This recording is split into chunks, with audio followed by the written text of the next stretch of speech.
સ્વાધ્યાય 1.2 એની અંદર દાખલા નંબર 3 નીચે દર્શાવેલ સંખ્યાઓ અસમય છે તેમ સાબિત કરો. આપણે જે પણ સંખ્યા આપેલી છે 1/√2 તેને અસમય સાબિત કરવી છે. તો પહેલા આને સમય ધારી લઈશું. ધારો કે 1/√2 સમય છે. તેથી 1/√2 બરાબર a/2 જ્યાં a અને b પરસ્પર અવિભાજ્ય પૂર્ણાંકો છે. જો કોઈ સંખ્યા સમય સંખ્યા હોય તો તમે આને અંશ અને છેદના સ્વરૂપમાં p ભાગ્યા q સ્વરૂપમાં દર્શાવી શકીએ. તો આપણે a છેદમાં b લીધા છે. બંને બાજુ વર્ગ કરીએ. અહીંયા લખીએ બંને બાજુ વર્ગ કરતા ડાબી બાજુ 1 નો વર્ગ આપણને 1 મળશે, વર્ગમાં 2 નો વર્ગ પૂરેપૂરા 2 મળશે, a નો વર્ગ મળશે, b નો વર્ગ. બરાબર. હવે ક્રોસ ગુણાકાર કરીશું. b વર્ગ છે ભાગાકારમાં છે, ડાબી બાજુ આવે એટલે અહીંયા અંશમાં 1 સાથે ગુણાય ગુણાકારમાં જે આવી જશે. b વર્ગ ગુણ્યા 1 એટલે b વર્ગ, 2 ને a વર્ગ સાથે ગુણો એટલે 2a વર્ગ. બરાબર છે. આને આપણે પરિણામ 1 કહી દઈએ. હવે અહીંયા 2 છે b વર્ગનો એક અવયવ થશે, કારણ કે b વર્ગના અહીંયા જમણી બાજુ 2 અને a વર્ગ અવયવો દેખાય છે. તો 2 એ b વર્ગનો અવયવ થશે. અહીંયા લખીશું તેથી 2a b વર્ગનો અવયવ છે. તેથી 2a b નો પણ અવયવ છે.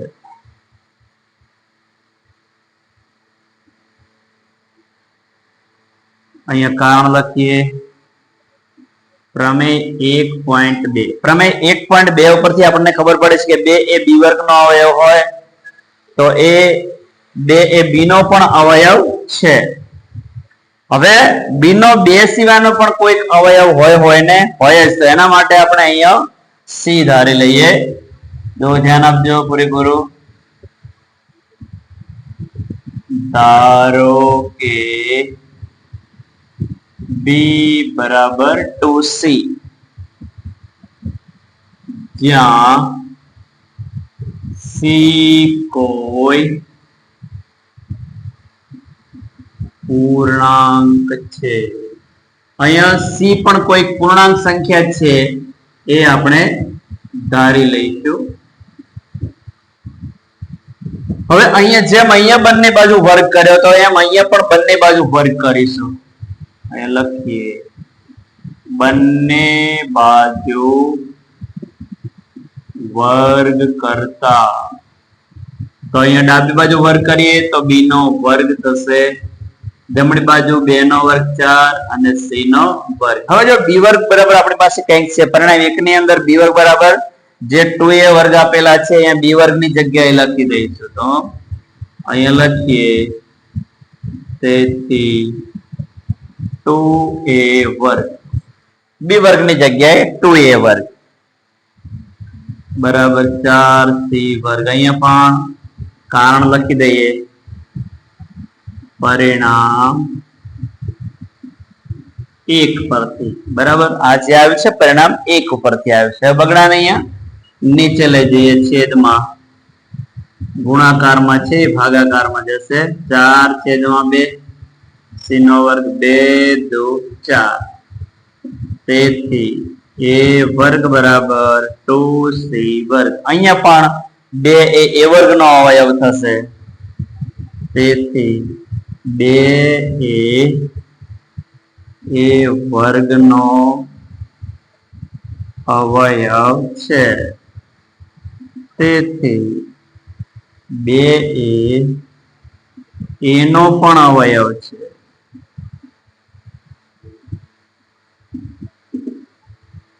કારણ લખીએ અહીંયા પણ પ્રમેય 1.2 મુજબ. પ્રમેય 1.2 મુજબ 2 a વર્ગનો અવયવ હોય તો 2 a નો પણ અવયવ હોય. તેથી a અને b નો સામાન્ય અવયવ 2 છે. જો હવે a અને b નો સામાન્ય અવયવ 2 મળ્યો, તો a અને b નો સામાન્ય અવયવ જો 2 મળે તો a અને b પરસ્પર અવિભાજ્ય રહે નહીં. આપણે તો શરૂઆતમાં ધારણા એવી ધારી છે કે a અને b પરસ્પર અવિભાજ્ય પૂર્ણાંકો છે. પરસ્પર અવિભાજ્ય પૂર્ણાંકો તેમાં સામાન્ય 1 મળવો જોઈએ, પણ અહીં તો અહીંયા તો સામાન્ય આપણને 2 મળ્યો છે. તો આપણી ધારણા કેવી છે? ખોટી છે. અહીંયા લખીશું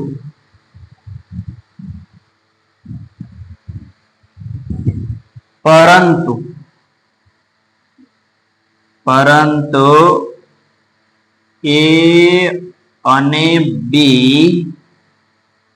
પરસ્પર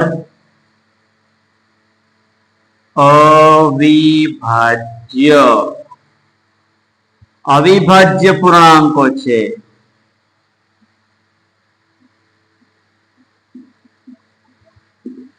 પરંતુ a અને b પરસ્પર અવિભાજ્ય પૂર્ણાંકો છે, તેથી અહીં વિરોધાભાસ ઉત્પન્ન થાય છે.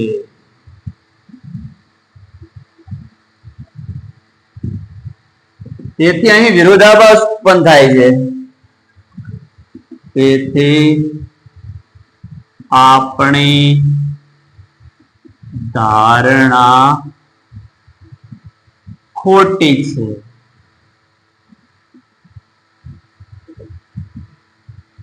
તેથી આપણે જે ધાર્યું તો સમય છે 1/√2 સમય છે, એ ધારણા ખોટી છે. તો 1/√2 સમય નથી, પણ કેવા છે? અસમય છે. તો અહીં લખી દઈશું, તેથી 1/√2 અસમય છે.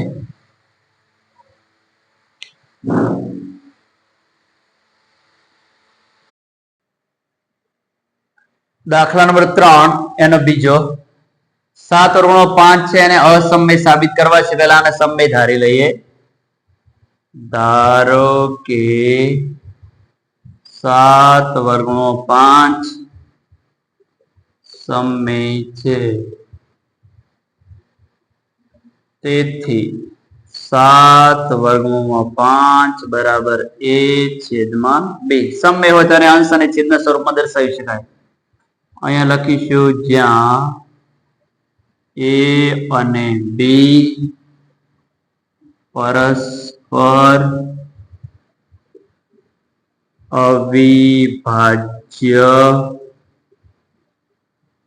પૂર્ણાંકો છે.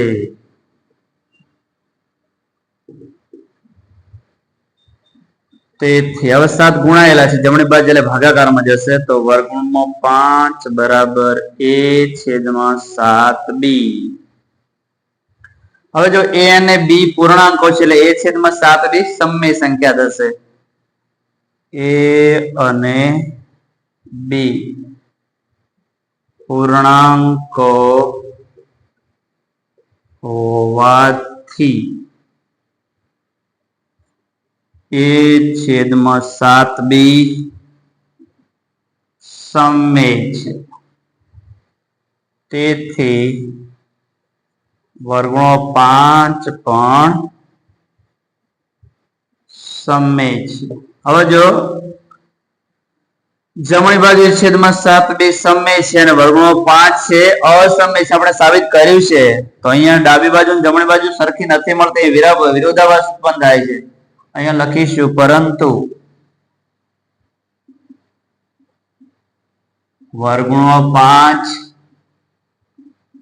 અસમય છે. તેથી અહીં વિરોધાભાસ ઉત્પન્ન થાય છે. તેથી આપણી ધારણા ખોટી છે. આપણે જે અહીંયા સમય ધારે તે ધારણા કેવી છે? ખોટી. તેથી 7 વર્ગમૂળમાં 5 અસમય છે. આ રીતે દાખલો ગણી શકાય.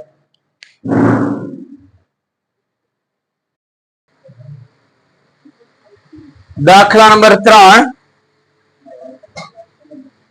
એનો ત્રીજો દાખલો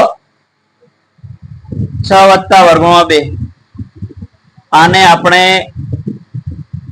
અસમય સાબિત કરવું છે. પૂરેપૂરું ધ્યાન આપજો બેટા. પહેલાનો સમય ધારી લઈએ. ધારો કે 6 વત્તા વર્ગમૂળમાં 2 સમય છે. આપણે સાબિત કરવા છે અસમય, પણ આને ધારીશું સમય. તેથી 6 વત્તા વર્ગમૂળમાં 2 બરાબર a/2. જો આ સંખ્યા સમય હોય તો આપણે અંશ અને છેદના સ્વરૂપમાં p ભાગ્યા q સ્વરૂપમાં દર્શાવી શકીએ. એટલે અંશમાં a છેદમાં 2. અહીંયા લખીશું જ્યાં a અને b પરસ્પર અવિભાજ્ય પૂર્ણાંકો છે. a અને b પરસ્પર અવિભાજ્ય પૂર્ણાંકો છે. હજુ આ બધા દાખલામાં આ વાક્ય આવ્યું જ છે. આના આધારે આપણે આગળ વધવાનું હોય છે. બરાબર. હવે જો પ્લસ છે એને જમણી બાજુ લઈ છે એટલે -6 થશે. વર્ગમૂળમાં 2 a/2. આ +6 જમણી બાજુ જશે એટલે -6 થશે. તેથી વર્ગમૂળમાં 2 બરાબર, જો b લસા લઈએ એટલે છેદમાં b લખી દેવાના. એ અહીંથી આમ b ને આમ ક્રોસ ગુણાકાર કરી દો. b ગુણ્યા 6 એટલે 6b. બરાબર. 6 આગળ લખવાના સહગુણક બેટા. હવે જો વર્ગમૂળ 2 અહીંયા કરતા થઈ ગયો છે. હવે a અને b પૂર્ણાંકો છે. શું છે? પૂર્ણાંકો છે. તેથી a - 6b છેદમાં b રહે સમય થાય. શું થાય? સમય. જો આ સમય હતો વર્ગમાં 2 પણ શું થાય? સમય થાય. આવું શક્ય નથી, પણ આપણે ખાલી કલ્પના કરીએ. જો અહીંયા લખીએ a અને b પૂર્ણાંકો હોવાથી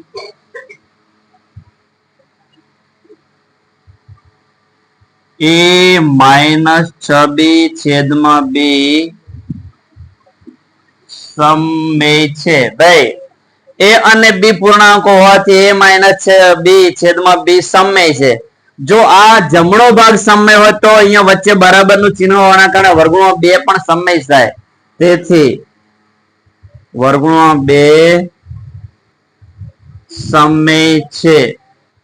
પણ વર્ગમૂળ 2 બેટા કેવા છે? અસમય છે. કેવા છે? અસમય છે. તો અહીંયા લખી દઉં, પરંતુ વર્ગમૂળ 2 અસમય છે. તેથી અહીં વિરોધાભાસ ઉત્પન્ન થાય છે. અહીં વિરોધાભાસ ઉત્પન્ન થાય છે.